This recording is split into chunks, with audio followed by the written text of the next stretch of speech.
Today we're heading to Venice, the city that seems to float on water. How did they do it? How does a city built on water survive for over 1,000 years? Seriously. Yeah. Like, just imagine being back in 452 AD. You're looking for a place to settle. I don't think a lagoon would be my first choice. Well, you got to think about it from their perspective. They were fleeing Attila the Hun.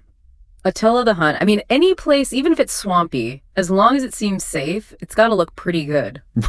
Right. I mean, desperate times call for, well, yeah, I'll say it, pretty creative solutions. Okay, yeah, fair point. Running from Attila the Hun, I'd probably pick a swamp over that any day. Yeah. But still, like building on soft clay, that's not just creative. That's kind of nuts, right? How do you even start? Just stack up a bunch of bricks and hope for the best. Well, no, not quite.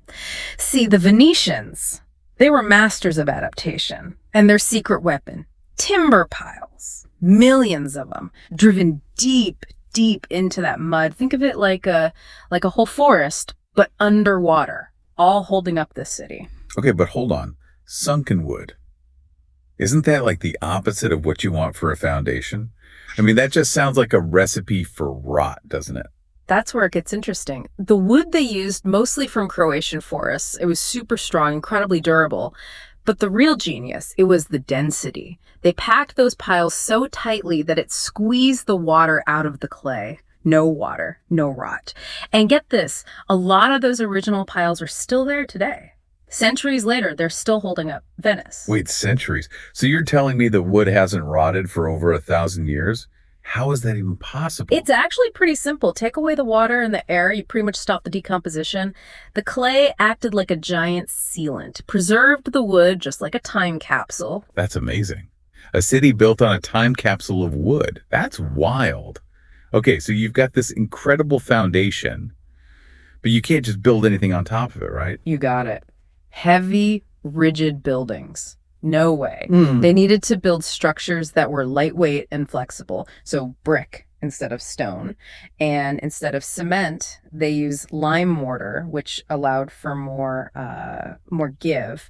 They even designed those interior walls, kind of like a trellis, so they could move with a shifting foundation. So the buildings could kind of breathe with the lagoon. That's some seriously advanced engineering.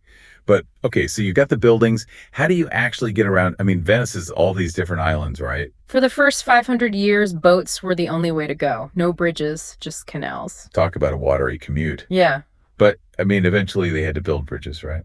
As the city grew, as trade expanded, they needed something more efficient. And that's when the bridges started to appear, including, of course, the most famous of them all, the Rialto Bridge. Oh, the Rialto. Isn't that the one that's like always packed with tourists? That's the one. But it didn't start out as this grand stone structure we see today. First, it was a pontoon bridge, then a wooden bridge. Sadly, the wooden one burned down. Oh no. Imagine all that work going up in smoke. Yeah. I guess it just goes to show even the best engineering can't always plan for everything. But the Venetians, they didn't give up. They rebuilt it. This time, stone. That's the Rialto Bridge we know and love today.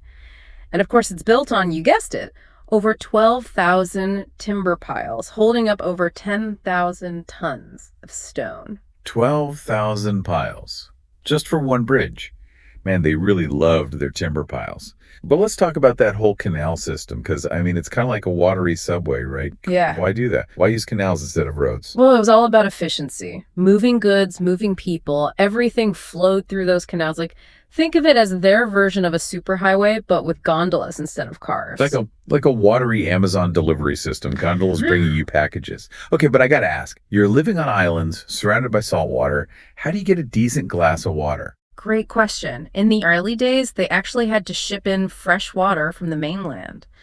But as the city grew, that became a problem. They needed a new solution, and they found it. And get this, they used their city squares, the places where they used to graze animals.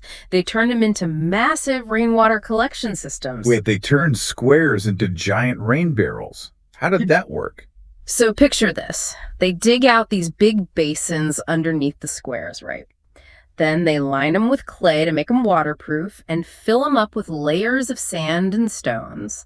And then when it rains, the rainwater would flow down from the roofs, filter through all those layers, and collect in a well at the center of the square. It's like a citywide Brita filter.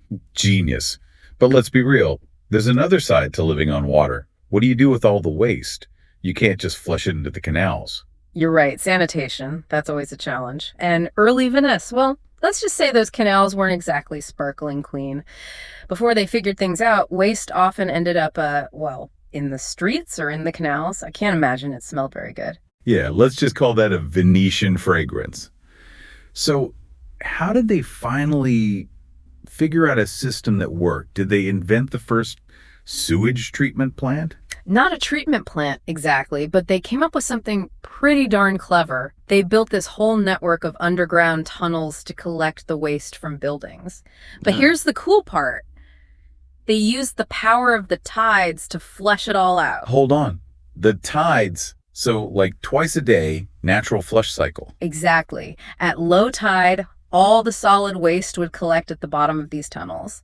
Then, when the tide came in, whoosh, it would flush everything out to sea.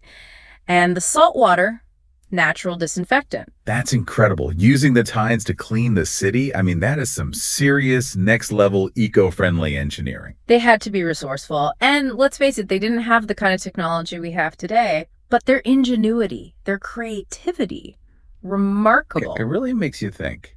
Could we, even with all our fancy technology, could we learn a thing or two from the Venetians? That's a really good question, and one worth thinking about.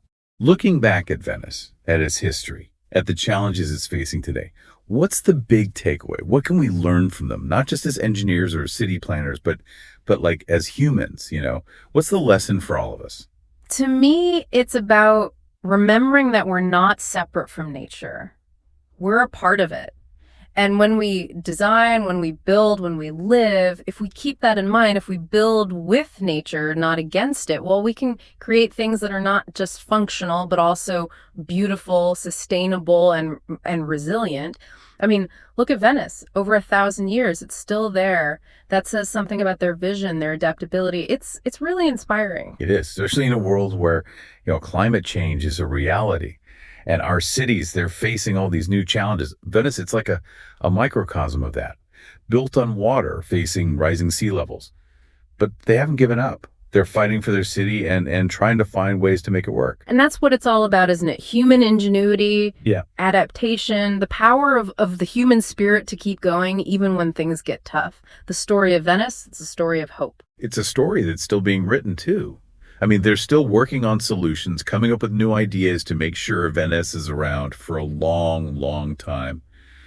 And that's something we can all learn from, isn't it? We have the power to shape our future, to create a world that's sustainable and beautiful. You've shown us what's possible. It's a testament to human creativity and the power of working with nature, not against it. Well, I don't know about you, but I'm feeling pretty inspired.